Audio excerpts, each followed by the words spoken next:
మర్రి golden diamonds ప్రారంభోత్సవ మరియు అక్షయ తృతీయ ప్రత్యేక ఆఫర్ గా VA పై ఫ్లాట్ 25% తగ్గింపు. Marri golden diamonds, Kukatpally, Hyderabad.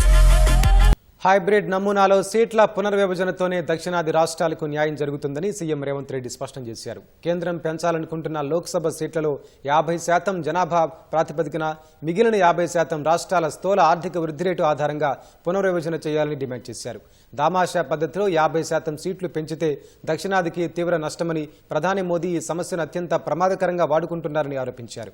మహిళా రిజర్వేషన్ల బిల్లుకు కాంగ్రెస్ 100% కట్టుబడి ఉందని, ప్రస్తుత సీట్ల ప్రాతిపదికగా 33% మహిళా కోటాను తక్షణమే అమలు చేయాలని డిమాండ్ చేశారు. North eastern and union territories లో జనాభా ప్రాతిపదికన పార్లమెంట్ సీట్లు లేవు. సో 100% జనాభా ప్రాతిపదికన కూడా సీట్ల పంపకాలు లేవు.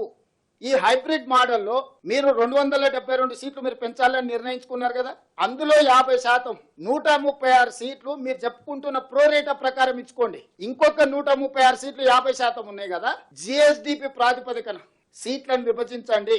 అప్పుడు జనాభా నియంత్రణ చేసి దేశ ఆర్థిక వ్యవస్థకు ఆదాయాన్ని తెచ్చిపెట్టిన రాష్ట్రాలను మీరు గౌరవించినట్టు అవుతుంది.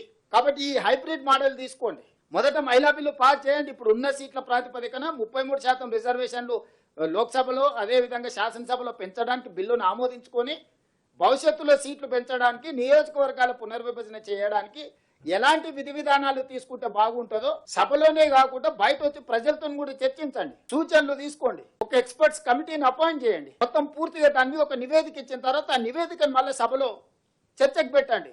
2028 మార్చి వరకు ఈ ప్రక్రియ మొత్తం అయిపోతుంది. అంతే తప్ప హడావిడిగా అడ్డగోలుగా చేసి దేశంలో అనవసరమైన గందరగోళాన్ని సృష్టించి ఇది ఉత్తర భారతదేశానికి దక్షిణ భారతదేశానికి ఒక వైరుధ్యాన్ని, గ్యాప్ ను పెంచడానికి మీరు దయచేసి ప్రయత్నం చెయ్యకండి అని చెప్పి మోడీ గారికి నేను సూచన చేయదలుచుకున్నా. నరేంద్ర మోడీ గారు చేస్తున్న చర్యల వల్ల మొదటి నుంచి జనాభా ప్రాతిపదికన ఏదైతే మూల సూత్రంగా పెట్టుకుని నియోజకవర్గాల పునర్విభజన జరిగిందో ఆ ప్రాతిపదికన చేస్తే ఉత్తరాదిన విపరీతమైన జనాభా పెరిగిపోయింది, దక్షిణాదిలో జనాభా తగ్గిపోయింది, జనాభా నియంత్రణకు జరిగింది. కాబట్టి ఎట్టి పరిస్థితుల్లో మేము దానికి ఒప్పుకునేదే లేదు అని తమిళనాడులో స్టాలిన్ గారు, నేను కర్ణాటక నుంచి దక్షిణాది రాష్ట్రాల ముఖ్యమంత్రుల సమావేశాన్ని ఏర్పాటు చేసి మేము నిరసన తెలపడమే కాకుండా ప్రధానమంత్రికి లేఖ రాసినాం. దీన్ని ఏ మాత్రం మేము ఒప్పుకునే సమస్యనే లేదని చెప్పడంతో ఇంకో రూపంలో ఈ రోజు బయలుదేరారు. దామాషా ప్రకారం అని ప్రోరేటా. రేపు ఇది పెంచినప్పుడు మనకేమో 26 అవుతున్నాయి, ఉత్తరప్రదేశ్ కు 120 అవుతున్నాయి. అప్పుడు 94 సీట్లు మనకు ఇద్దరికి మధ్యలో అంతరం అవుద్ది. ఈ రోజున్న మనకు వాళ్ళకున్న అంతరము 412 సీట్లు ఉంటే రేపు పెంచే సీట్లతోని 620 సీట్లు అవుతాయి. 208 సీట్లు అదనంగా ఉత్తర భారతదేశానికి అన్డ్యూ అడ్వాంటేజ్. ఆ ఉత్తరాదిలో ఉన్న 5-6 రాష్ట్రాలు కలిస్తే 410 సీట్లు అనేటివి అక్కడనే అయిపోతాయి. ఇది తీరని విఘాతంగా మారుతుంది. పన్నులు కట్టాలి, ఢిల్లీకి వెళ్ళి సలాం పెట్టాలి. మాకు ఎలాంటి అధికారం లేకుండా చేయడానికి ఈరోజు కుట్ర జరుగుతుంది. కాంగ్రెస్ పార్టీ మహిళా రిజర్వేషన్లకు వ్యతిరేకం అన్నట్టుగా కాంగ్రెస్ మీద ఆరోపణ చేస్తున్నారు. రాజ్యాంగబద్ధమైన పదవులలో మహిళలకు అవకాశం కల్పించిన పార్టీ కాంగ్రెస్ పార్టీ. చిత్తశుద్ధి లేని ఎన్డీఏ ప్రభుత్వము ఆ రోజు చట్టాన్ని లోక్సభలో ఆమోదించినప్పుడు తక్షణమే అమలు చేసే అవకాశం ఉన్న మహిళలకు రిజర్వేషన్లను దూరం చేసింది ఎన్డీఏ ప్రభుత్వం. 2026లో జనాభా లెక్కలేస్తామని ఆదేశాలు ఇచ్చి ఇప్పుడు ఆ లెక్కలు పూర్తి చేసి అమలు చేయాల్సిన అంశాన్ని పక్కన పెట్టి 2011 జనాభా ప్రాతిపదికన మహిళా రిజర్వేషన్లను, నియోజకవర్గాల పెంపును రెండు కలిపి ఒకే దాంట్లో పెట్టి రోజు చట్టం ముందుకు తీసుకొస్తుంది. మహిళా రిజర్వేషన్లకు సంపూర్ణంగా కట్టుబడి ఉండడమే కాకుండా 100% మేము మద్దతు ఇస్తున్నాము.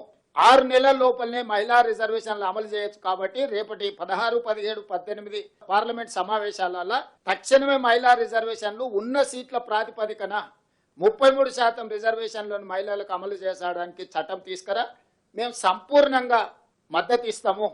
అంటే ఇప్పుడు దక్షిణాది రాష్ట్రాల మహిళలకు అన్యాయం చేసి ఉత్తరాది రాష్ట్రాలలో ఉన్న మహిళలకు న్యాయం చేయాలనుకున్న బండి సంజయ్ గారు, డాక్టర్ లక్ష్మణ్ అంటే నేను అర్థం చేసుకుంటాను. ఎందుకంటే ఆయన ఉత్తరప్రదేశ్ రాజ్యసభ కాబట్టి ఆయన అక్కడనే పోతాడు, ఆయనకి ఇక్కడేం సంబంధం లేదు. అందరు మహిళలకు ఇచ్చిన మీ 60 ఏళ్ళ మేము, మీరు 46 ఏళ్ళ మీ పార్టీకి ఒక్క మహిళా అధ్యక్షురాలనైనా నియమించుకున్నారా కిషన్ రెడ్డి గారు? ఒక్కసారి దీనికి జవాబు చెప్పండి. జనరల్ సెక్రటరీ ఆర్గనైజేషన్ అనే పదవి ఒక మహిళకి ఎప్పుడైనా భారతీయ జనతా పార్టీలు ఇచ్చిండ్రా? మహిళల్ని చిన్న చూపు చూడడమే భారతీయ జనతా పార్టీ లక్షణము అవలక్షణము. నేను దేశానికే అన్యాయం జరుగుద్దని చెప్తున్నా. నేను పార్టీలకు కాదు, దేశ ప్రజల మధ్యలో అంతరం పెరిగినప్పుడు ఆ దేశానికే నష్టం చేకూరుస్తుంది. ఈ దేశాన్ని కాపాడుకోవాల్సిన జిమ్మేదారి కూడా మాకే ఉంది.